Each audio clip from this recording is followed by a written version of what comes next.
uite. Uite-te. Bravo.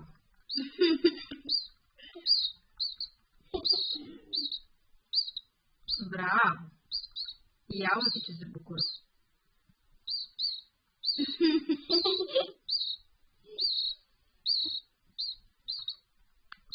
Asta îi place mai mult, asta îi place mai mult. Da. Ia, mama, ia.